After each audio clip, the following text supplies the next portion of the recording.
તો મહત્વપૂર્ણ સમાચાર ગાંધીનગરથી સામે આવી રહ્યા છે। ગાંધીનગરથી સમાચાર પ્રાપ્ત થયા છે।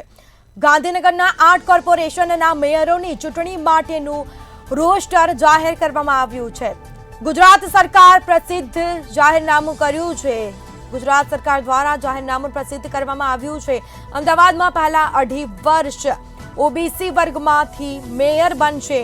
અમદાવાદમાં બીજા 2.5 વર્ષ મહિલા મેયર મળશે।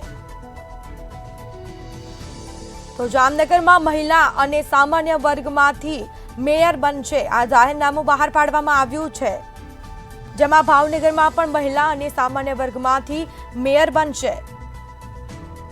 તો રાજકોટની વાત કરાય તો રાજકોટમાં સામાન્ય વર્ગ અને એસસી મહિલા મેયર બનશે। વડોદરામાં પણ એસસી અને મહિલા 2.5 વર્ષ ટર્મ માટે મેયર બનશે। સુરતમાં પણ 5 વર્ષની ટર્મમાં મહિલા અને સામાન્ય કેટેગરીમાંથી મેયર બનશે। ગુજરાતના 8 કોર્પોરેશનના મેયરોની ચૂંટણી માટેનું રોસ્ટર જાહેર કરવામાં આવ્યું છે। જૂનાગઢમાં 5 વર્ષમાં સામાન્ય અને અનુસૂચિત જાતિના મહિલાને તક મળશે। તો વધુ વિગતો સાથે સંવાદદાતા રવિ ભાવસાર આપણી સાથે લાઈવ જોડાઈ ગયા છે। જી, ગાંધીનગરમાં 8 કોર્પોરેશનના મેયરોની ચૂંટણી માટેનું રોસ્ટર જાહેર કરવામાં આવ્યું છે, શું વિગત? બિલકુલ થી સ્મિતા, જો વાત કરવામાં આવે તો જે પ્રમાણે જે મેયરોની જે ચૂંટણીને લઈને ગાંધીનગરથી જે રોસ્ટર છે તે રોસ્ટર જાહેર કરવામાં આવ્યું છે। જે પ્રમાણે જો વાત કરવામાં આવે તો 8 મહાનગરો છે, તે 8 મહાનગરોમાં જે મેયર છે તે મેયરના જે કાર્ડ છે, એટલે કે 2.5 વર્ષના જે સમયગાળો હોય છે તેને લઈને જે રોસ્ટર છે તે રોસ્ટર ગાંધીનગરથી જાહેર છે તે જાહેર કરવામાં આવ્યું છે। જો વાત કરવામાં આવે તો જે પ્રમાણે અમદાવાદમાં પહેલા 2.5 વર્ષ માટે ઓબીસી વર્ગમાંથી મેયર છે તે ઓબીસી વર્ગમાંથી મેયર છે તે બનાવવામાં આવશે। સાથે જ જો વાત કરવામાં આવે તો જે બીજી ટર્મ હોય છે, એટલે કે બીજા 2.5 વર્ષ માટે જે મહિલા મેયર છે તે મહિલા મેયરને જે સ્થાન છે તે સ્થાન આપવામાં આવશે।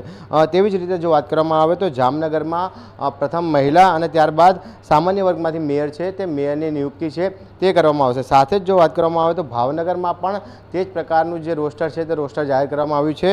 મહિલા અને સામાન્ય વર્ગમાંથી મેયર છે તે મેયરની નિમણૂક છે તે કરવામાં આવશે। સાથે જ જો રાજકોટની વાત કરવામાં આવે તો રાજકોટમાં પણ સામાન્ય વર્ગ અને એસસી મહિલા છે, એસસી મહિલા મેયર છે તે મેયરનું પદ છે તે પદ આપવામાં આવશે। એટલે કહી શકાય કે જે પ્રમાણે જે મહિલા છે તે મહિલાને પણ ક્યાંક ને ક્યાંક જે વધુમાં વધુ જે તક છે તક મળી રહે તે પ્રકારનું પ્રાધાન્ય છે તે પ્રાધાન્ય આપવામાં આવ્યું છે। સાથે જ વડોદરાની જો વાત કરવામાં આવે તો પ્રથમ એસસી અને ત્યારબાદ મહિલા 2.5 વર્ષ માટે મેયર છે તે મેયરનું સ્થાન છે તે મેયરનું સ્થાન આપવામાં આવશે। અને કહી શકાય કે જે પ્રમાણે સુરત છે તે સુરત માટેની જો વાત કરવામાં આવે તો મહિલા અને સામાન્ય કેટેગરીમાંથી જે મેયર છે તે મેયરનું પદ છે તે પદ આપવામાં આવશે। અને સાથે જ જૂનાગઢનું જો વાત કરવામાં આવે તો જૂનાગઢમાં 5 વર્ષમાં સામાન્ય અને અનુસૂચિત જાતિના મહિલાને પણ તક મળે તેવી સંભાવનાઓ રહેલી છે। એટલે કે કહી શકાય કે જે પ્રમાણે 8 મહાનગરપાલિકાઓ છે તે પાલિકાઓમાં જે મેયર છે તે મેયરને લઈને જે ગાંધીનગરથી જે જાહેરનામું છે તે જાહેરનામું પ્રસિદ્ધ કરવામાં આવ્યું છે। એટલે કે કહી શકાય કે આગામી દિવસોમાં જ્યારે જે મેયરોની જે ટર્મ પૂરી થવા જઈ રહી છે ત્યારબાદ જે તમામ મહાનગરપાલિકાઓ છે તેમાં ક્યાંક ને ક્યાંક નવા મેયર છે તે નવા મેયરની નિમણૂક છે તે નિમણૂક કરવામાં આવશે। એટલે કહી શકાય કે હાલમાં તો જે તૈયારીઓ છે તે તૈયારીઓ કરી દેવામાં આવી છે। જી સ્મિતા, તમામ જાણકારી આપવા બદલ આપનો આભાર। તો ગાંધીનગરના 8 કોર્પોરેશનના મેયરોની ચૂંટણી માટેનું રોસ્ટર છે તે જાહેર કરવામાં આવ્યું છે। ગુજરાત સરકાર દ્વારા જાહેરનામું પ્રસિદ્ધ કરવામાં આવ્યું છે। તો 8 જળકલા કોર્પોરેશનના મેયરોની ચૂંટણી માટેનું રોસ્ટર જાહેર કરાયું છે।